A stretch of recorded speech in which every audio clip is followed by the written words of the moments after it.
Hello, and welcome to the AP Sports Podcast. I'm your host, Archer Heron, and we are headed into Week 10 of the NFL regular season. Lots of stuff happened in Week 9. It's been halfway through the season, looking good. Kind of sad football's going away, slowly but surely. We still got a couple months, so I'm not too worried, but it's sad to say. But alright, first thing I want to talk about in this episode is I was right. The Patriots, they played a good team. They lost.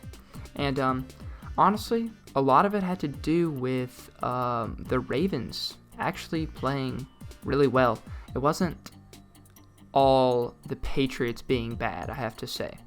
It was really just Lamar Jackson being incredible and Bill Belichick not really ready for what was going on. The offensive coordinator also wasn't having a fun time calling plays, and the defensive coordinator couldn't find a way to contain Lamar, especially on some of those fake run pass options. All of these RPO plays and stuff, and Lamar was lighting it up. But I just wanted to say I was right. The Patriots played a good team. They lost. I said that. If they played a good team, they would lose. They are overrated. It's sickening that they're still top 2 on the power rankings. I've seen them at as high as number 2. But other than that, I don't really know what else to say. Patriots lost. I'm a happy man. Don't want to put too much bias on that. I'm just really not a fan of the Patriots in the way that people talk about them in this incredible light. People don't understand that Bill Belichick is why the Patriots are good, not Tom Brady. That's an opinion, obviously, but also you're dumb if you think it's the other way around. All right, next topic, Golden Tate. Is he the clear number 1 in New York? I think so, although he has been being given a lot more because of the injuries to the roster. Evan Ingram, out. Sterling Shepard has been out with the concussion problem. And other than that, the only people who could take away the crown of number 1 would maybe Darius Slayton. It has been above average. But Golden Tate looked really good. He had an incredible Odell-like catch on the corner of the end zone, setting them up for a nice little punch-in for a touchdown against the Cowboys in Sunday Night Football. And overall, his routes have just been really good. He's been making a lot of separation and getting the ball, and I don't think he's dropped the pass yet. Daniel Jones, they seem to have a pretty good rapport. Daniel Jones knows where to throw the ball for Golden Tate. And it's cool to see how fast this link and connection has been struck up between the two as a rookie and a vet have come together to kind of give us some good football. I'm really been enjoying watching that. Like, Daniel Jones is an exciting player to watch. Golden Tate always has the possibility for a really big play. And Golden Tate doesn't look like he's regressing at all from his old ways. He looks really good. Clear number 1. Cool stuff. All right, next topic. Lions are 3-5-1. But I don't think their record reflects how good they could have been and the potential they had and still have for the next couple of years. Last year, Matt Patricia didn't do them any favors. They didn't win a lot of games. They didn't look very good. They had a decent draft. They drafted a tight end really high. They drafted a couple defensive players. But what's really been exciting is Matthew Stafford and the receivers he's got. I mean, this is the best receiving core Matthew Stafford has had since Calvin Johnson. And I'm not comparing these players to Calvin Johnson. I'm just saying he's finally having some targets, some weapons to use. Kenny Golladay is coming out of his shell. Marvin Jones Jr. has really big stats, lots of touchdowns and yards, but I would say he's not as good as Kenny Golladay, but still really good. And TJ Hawkinson has been reliable, especially for a rookie tight end, although he has had a couple drops in the end zone. Overlook that, and they've all been really good. And Matthew Stafford lost his running back, a couple really key defensive players, but I mean they've been keeping these games close, and their 3-5-1 record doesn't really reflect their prowess. And when they're playing these big teams, they don't look too phased when they play teams like the Patriots or the Saints or some big contenders. They just don't. They still look like a really good contender. They're just getting beat out. Especially with Kerryon Johnson out and on IR. That's upsetting. Never want to hear that from any player. I wish him a speedy recovery, but they have to find out a way to get past that. Their running back core is pretty bad. I mean, they've got Ty Johnson, J.D. McKissick, Zach Zinner, and I think they have one more practice squad guy. Okay, next thing I want to talk about was Adam Vinatieri missed a game winner. Really, really sad to see. He's the GOAT of kicking. He is the best kicker of all time, and he missed the game winner.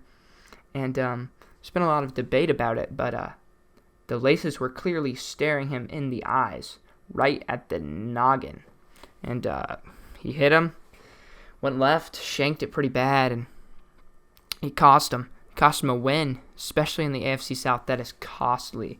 Giving up a win like that, especially on a kicking thing like that, it's horrible. It's no fun. But the Colts played really well. But Adam Vinatieri kicked the laces, and that's the number one rule for a holder, is to face the laces outside, not towards the kicker. So, I mean, Adam, you got to hit it better, I have to say. I mean, he even hit the ground. If you go back and look at the video, he hit the ground before he hit the ball, which is never a good sign. So that might have affected that kick as well. But the laces, looking at him, lost him a game, and the Colts looked good, especially without Jacoby Brissett, who went out with an injury. Jacoby Brissett, his medical progress has kind of been going wishy-washy, back and forth. He, at first it seemed, once the injury happened, I was like, this guy's got a torn MCL. He's going to be out for the rest of the season. I was expecting Brian Hoyer to come in and try and lead this team to a decent finish. But as more practice reports come out and more doctors start to talk about it, I mean, he could be ready next week. He's practicing in full.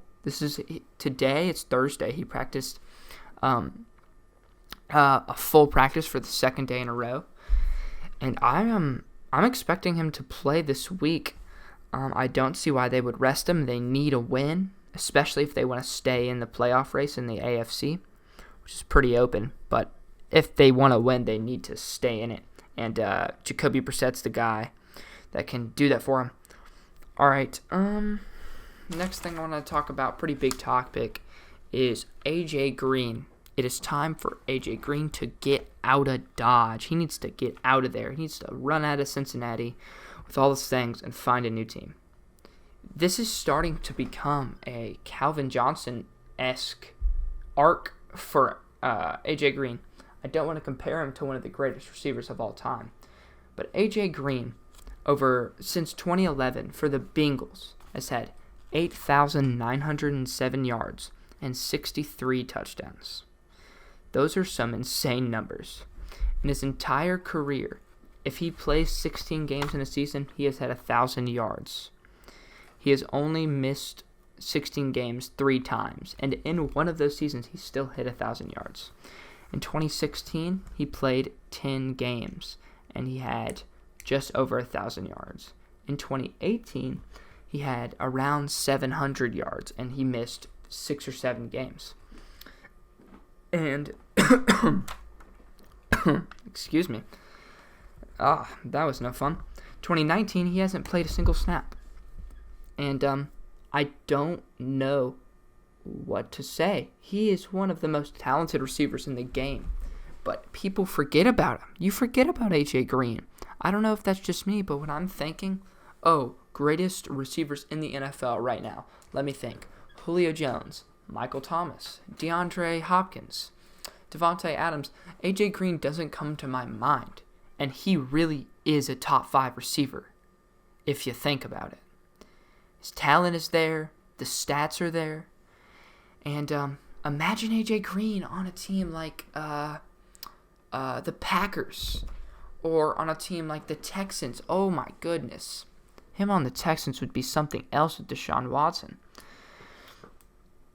And it's really sad. I want AJ Green to get out of Cincinnati. It's a horrible culture there. They've been mismanaged, miscoached for a decade, maybe 2 decades. They have been god-awful.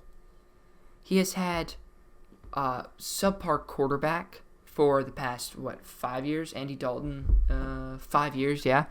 When Carson Palmer was there, he had some of his best seasons. And Carson Palmer is a really good quarterback, or was a really good quarterback, who just was on the Bengals, and nobody thought about him. So, AJ Green, if he has a chance in the offseason, needs to go ahead and get out of there. I don't know if he's on how long his contract is. I'm going to check on that right now. AJ Green contract. Let's check and see this. Spottrack.com. I've used this multiple times. It actually is a great website. Spotrack.com. All right. He's 31 years old, 9 years in the league, and he is a free agent in 2020. And if I was him, I'm out. I am getting out.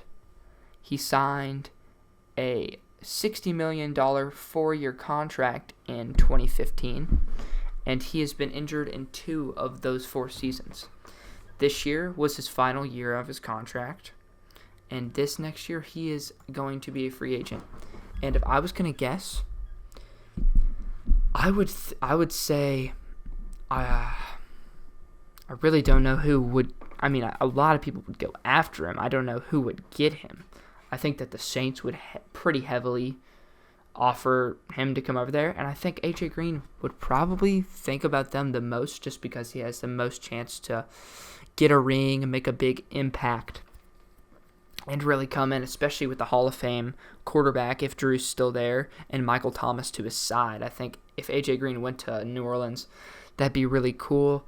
I could also see AJ Green maybe headed to Seattle if they could improve this wide receiver core even more. DK Metcalf, Tyler Lockett, and now Josh Gordon, plus Will Dissly when he comes back next year. And if they can lock AJ Green with a pretty nice contract, they are going to be a real threat in the NFL. Not that they aren't already, but even more of a threat. And that's a scary, scary thought. All right, I'm just going to spitball for a little bit here, just kind of talk about some of my opinions and what I think is going to happen. Kareem Hunt, I talked about him last week, and I do think that he's going to have a role in Cleveland.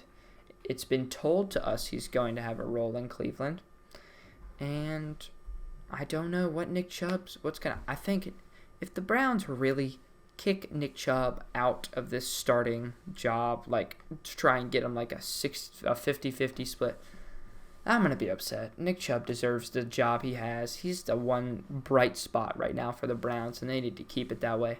They don't need to mess that up.